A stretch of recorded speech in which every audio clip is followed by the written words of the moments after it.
আসসালামু আলাইকুম। This is Shakir ইসলাম। এর আগের সবগুলো ভিডিওতেই আমি ফুল, লতা পাতা এসব দিয়েই ডিজাইনটা আপনাদেরকে দেখিয়েছিলাম।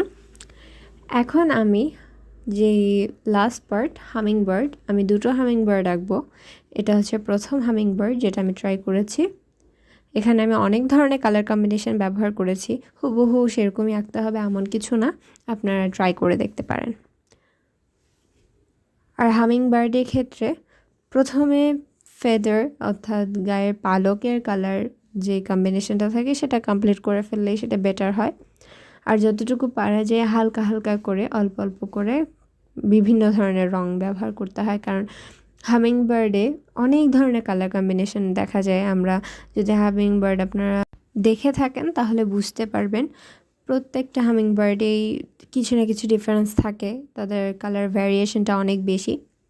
তো আশা করি আমি যেভাবে আঁকছি সেভাবে দেখে আপনারা পেন্টিং প্রসেসটা বুঝতে পারবেন, নিজের মতো করে আবার নতুন করে আঁকতে পারবেন। পুরো পেন্টিংটাতে আমি কথা বলতে পারবো না, কারণ পুরো পেন্টিংটা অনেক লং পেন্টিং। সো পেন্টিংগুলো ফলো করবেন, আমি আশা করব আপনারা শেষ পর্যন্ত থাকবেন আমার সাথে।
আমার পেইন্টিংটা বিভিন্ন ভ্যারিয়েশনের কালারগুলো ব্যবহার করা কমপ্লিট। আমি এখন ব্ল্যাকটাকে ব্যবহার করব। আমি ব্ল্যাকটাকে বর্ডার হিসেবেও কিছু অংশে ব্যবহার করছি। আপনারা চাইলে এটা ব্যবহার করতে পারেন, নইলে আপনারা কোনো আদার্স ডার্ক কালার, যেমন এখানে আমি ব্লু ব্যবহার করেছি, অলিভ কালার ব্যবহার করেছি, এসব ধরনের কালার আপনারা ব্যবহার করতে পারেন। কিন্তু আমার মনে হয়েছে এক্ষেত্রে আমার ব্ল্যাকটা ব্যবহার করাটাই বেটার। আর এখানে ব্ল্যাকের ক্ষেত্রে কিছু ডিফারেন্ট কালার আমি ব্যবহার করেছি, অর্থাৎ ডার্ক সাইডে আমি একটু ব্ল্যাকটা বেশি ব্যবহার করেছি।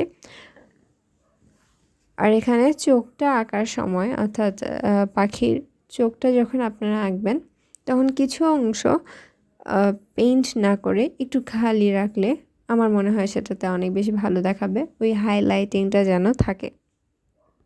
আর আমি এখানে হামিংবার্ডের পুরো ঠোঁটটা, হামিংবার্ডের পাখির পুরো ঠোঁটটাই আমি ব্ল্যাক ব্যবহার করছি। পাখির ঠোঁটটা আঁকার পরে আমার পুরো পেইন্টিংটা কমপ্লিট হয়ে যাবে। তারপর হয়তো কিছু অংশে আমি ব্ল্যাক ব্যবহার করব অথবা হোয়াইট ব্যবহার করব। কিছু অংশে যেখানে হাইলাইট করতে প্রয়োজন হবে সেখানে এগুলো অ্যাড করতে পারেন আপনারা। নিজের মতো বিভিন্ন জায়গায় শেড দেওয়া যায়, কিন্তু হামিংবার্ডের শেডিংগুলো একটু ক্রিটিক্যাল, যার কারণে ওটার ক্ষেত্রে একটু বুঝে শুনে শেডটা দিতে হয়, নয়তো ওটার হামিংবার্ড হবে না। অ্যান্ড হামিংবার্ডের স্কেচটা আপনারা আগে থেকেই করে রাখবেন, কারণ হামিংবার্ডের শেপটা অন্যান্য আদার্স পাখির সাথে ম্যাচ করে না, ওটা একটু ডিফারেন্ট শেপ। এই ভিডিওতে আমি একটা হামিংবার্ডই দেখালাম, পরের ভিডিওতে আমি নতুন আরেকটা হামিংবার্ড নিয়ে আসব এবং সেটার কালার টোটালি ডিফারেন্ট হবে, কালার কম্বিনেশনগুলোও ডিফারেন্ট হবে। আশা করব আপনারা পুরো ভিডিওটা এনজয় করেছেন, আপনাদেরকে কিছু হলেও আমি দেখাতে পেরেছি।